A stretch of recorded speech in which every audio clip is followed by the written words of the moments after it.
በጎንደር ከተማ አቅራቢያ በግንባታ ላይ የሚገኘው የመገጭ መስኖ ግንባታ ወደ መጠናቀቂያው ምዕራፍ ላይ ይገኛል። አሁን ላይ ግንባታው 94 በመቶ አፈጻጸም ላይም ደርሷል።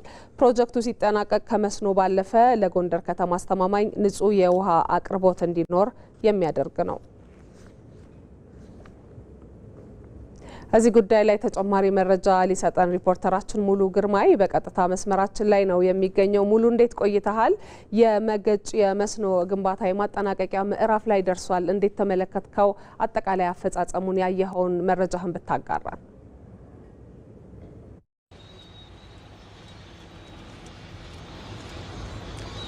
መልካም አሁን የምንገኘው በማዕከላዊ ጎንደር በጎንደር ከተማ አቅራቢያ እየተገነባ በሚገኘው በመገጭ መስኖ ግንባታ ላይ ነው። እንደሚታወቀው የመገጭ መስኖ ግንባታ ሂደት 18 ዓመታትን ያስቆጠረ ነው። እንግዲህ ውጥኑ ከተጀመረ ጀምሮ እንግዲህ እንደሚታወቀው ይህ የመስኖ ግንባታ ሂደትም ለረጅም ዓመታት የህዝብ ጥያቄ ሆኖ የህዝብ ቅሬታ ሆኖ የነበረ ነው። ይህ የመገጭ መስኖ ግንባታ ሂደት እንግዲህ ላለፉት 2 ዓመታት በተሰራው ስራ አመርቂ ውጤትን እያስመዘገበ ነው የሚገኘው። አሁን ላይ ወደ ማጠናቀቂያው ምዕራፍ ላይ ነው የሚገኘው።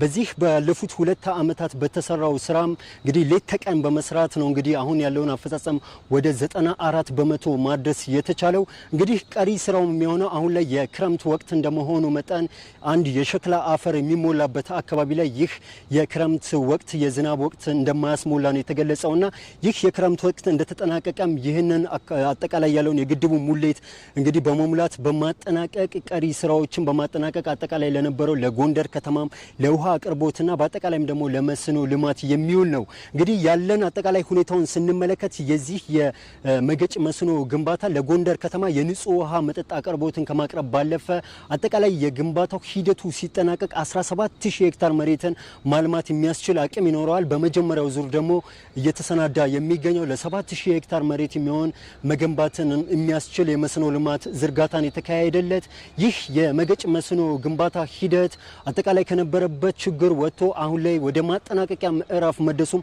በአካባቢው ላይ ያሉ ነዋሪዎችም እንግዲህ መታዘብ የቻሉበት ነው። ይህ ሂደት እንግዲህ ኢትዮጵያ በመስኖ ልማት ፕሮጀክት ላይ ያደረገችው ያለውን አፈጻጸም አመርቂ ውጤት እየተመዘገበ እንደሆነ አንዱ ማሳያ ነው የመገጭ መስኖ ግንባታ። መልካም ነው። እጅግ እናመሰግናለን ሙሉ ለመረጃው።